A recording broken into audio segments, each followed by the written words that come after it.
मैदान में और मौगा अपना मान में। और जे हमार साटा के पैसा बचावे के कोशिश करेला ओकरा के मौत दिले बरदान में।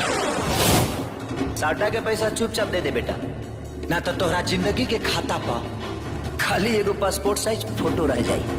ते ना रहबे। हम केहू के पैसा ना दिले, लेकिन हम तो ले ले ना जब तक का करबे। बेटा हम बना के खियावे के हाल जानी लेना, तब पीछे से पैसों हगावे के हाल जानी ले। रे तोरा माई की हमार नाम सुन के अच्छा अच्छा शेर भी डर जाला। हम बहुत डर गनी सरकार है कहली बहनी के। और हमार नाम सुन के लोग हागला बिना ना बदला बिना मर जाला।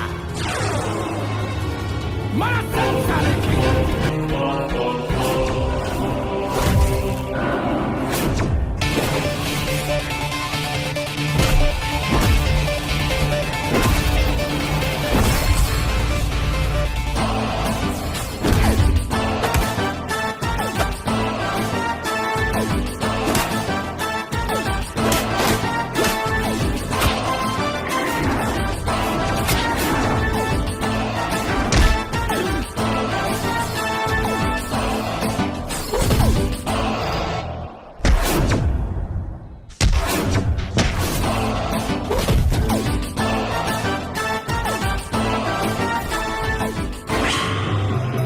हम कहानी है ना जे हम बना के खियावे के हाल जानी ले, तब पीछे से आगाहू के हाल जानी ले।